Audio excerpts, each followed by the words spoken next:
Brian Lehr on WNYC, and we will end today's show on a lighter note, or sometimes it's not a lighter note, but we think it's a lighter note usually. Your calls on office holiday parties, as it is, of course, that time of year. We just had ours at WNYC earlier this week, so we thought we would ask you about yours, those from this year or those from the past, because here's the question. We want to know what makes a good office holiday party. 212-433-WNYC, 212-433-9692. What makes a good office holiday party in your experience? I'm sure a lot of you roll your eyes when you get that save the date from HR. Office parties can be, a complicated social situation to navigate sometimes. It's the middle of the workday. It can feel like forced fun, cutting into those deadlines you need to hit before you can actually clock out. But after work events, well, dynamics get tricky there too in other ways. Like if there's alcohol being served, I think a lot of people have stories. You don't have to share those. But what makes for a good office holiday party? 212-433-WNYC. Tell us a story about how an office party went well at this time of year. 212-433-9692. Maybe some of the other listeners who work at places where they could send your ideas up the chain might benefit from it, or people working in management or HR directly. 212-433-WNYC, 212-433-9692. It can even be just sort of one little good item from a holiday party. Like, was there good food? Did you have a good venue? Was there company swag that you actually wanted to have? Was there a fun activity? Here at WNYC, we usually have a raffle. We have a band consisting of some of our very talented colleagues, and we always have a lot of talented colleagues who do music as well as other things at our place. There was karaoke.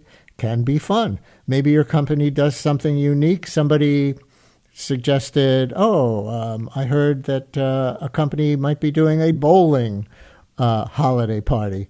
Did your company come up with any kind of venue or activity that made it unique? 212-433-WNYC, 212-433-9692 on individual good items from company holiday parties, or what made an overall good experience and good vibe at your office holiday party. And if you want to contrast with something that didn't go so well, you could do that too. 212-433-WNYC, call or text 212-433-9692, and we'll take your holiday party success stories right after this.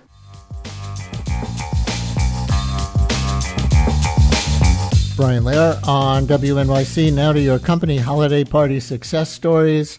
Scott in Montclair, right out of the box, might have the best one based on my screener. Scott, you're on WNYC. Hello. Hi, Brian. Thanks for taking my call. I manage a health club in Midtown Manhattan, and we obviously, being in the fitness business, we have a lot of staff that are in terrific shape. So what we did was we took over Sports Bar for the evening, and they have like a chin-up bar, and we did a hang contest, and it really engaged everybody. We timed how long they could stay up, and it's amazing. Not necessarily the 25-year-old personal trainer in amazing shape won. Literally, our 60-plus-year-old massage supervisor took one of the top spots.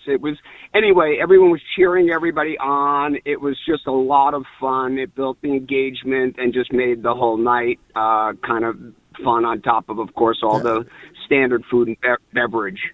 That's really fun, Scott. Thank you very much. I never heard of that one before, the holiday party chin-up contest. Max in Brooklyn, you're on WNYC. Hi, Max. Hey there, can you hear me okay? Yes, you're on. Great. Thanks for taking my call.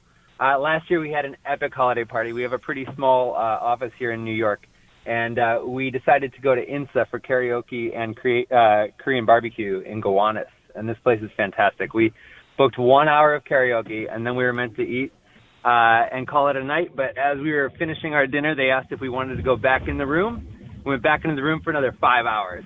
And I think that this is a great way for people to loosen up with or without drinks, and that's a great place to do it. There's also this wonderful place where we've been in the past called Lions Roar Karaoke in East Williamsburg, where this great couple run it as a private event in a ground floor apartment in their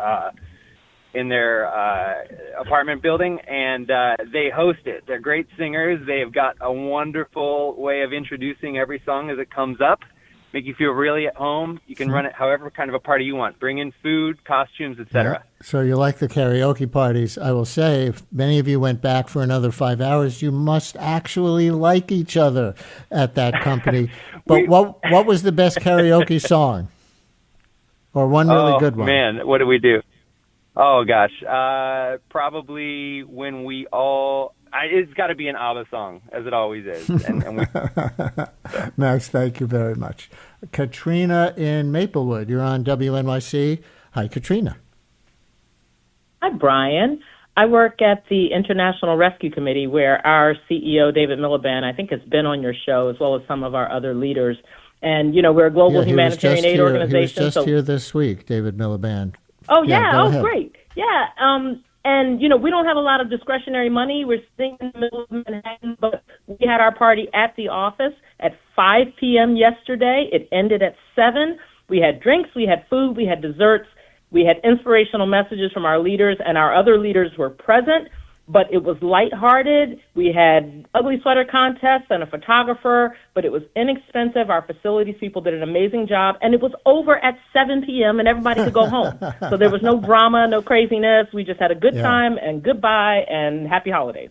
Is it a challenge for you at the International Rescue Committee in general to have sort of a fun holiday party? Because what you do is you deal with the most heartbreaking and, worse than that, most miserable humanitarian conditions in the worst places on earth. It's not a challenge because we're all in it together. And so this is one time in the year when we can look at each other. Frankly, we do it a lot, but this is really one time in the year where, at least in our headquarters office, we can look at each other and say, we tried our best.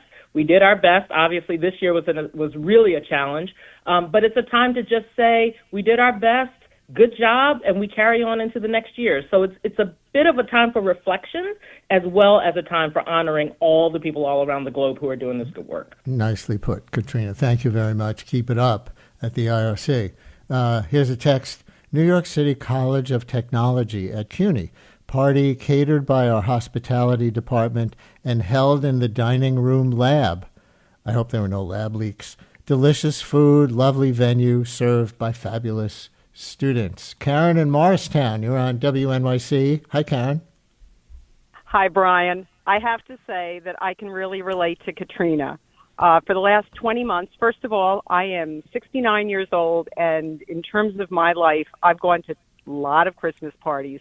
But in the last 20 months, I volunteered with an organization in New Jersey called Share My Meals, which is a meal recovery program. And by virtue, again, of much like Katrina was saying, this is a nonprofit. The Christmas party that was held on Monday night was held in the Chief Development Officer's home. We all brought food. We had a cookie exchange. And all day we had a retreat reflecting on this past year.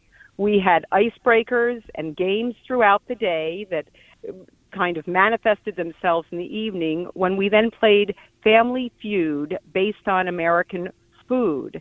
And since so many on this team are international, the responses to what the favorite food at a state fair would be resulted in some of the most hysterical responses from people in Europe, where I thought, no, it's not a steak fair. It is a state fair. But we will all go to state fairs from now on. Did your European colleagues? Rona.